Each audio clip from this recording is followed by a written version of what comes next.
došli i dirito iz Čazme ovako obučeni, stali na benzinskoj, na kiosku, svugdje i bili smo prava atrakcija.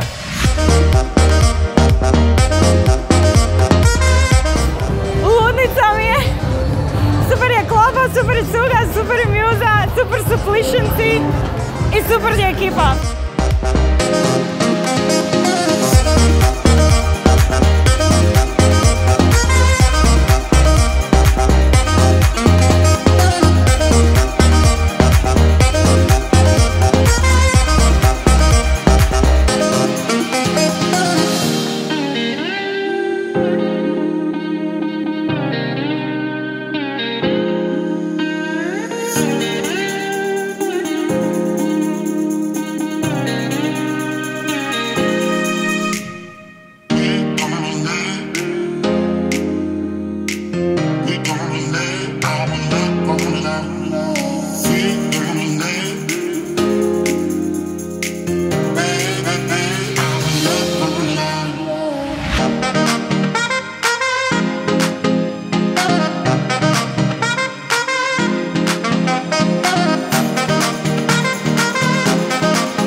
Meni se sve svidjelo, neke stvari sam uzela i repet jer je bilo predivno.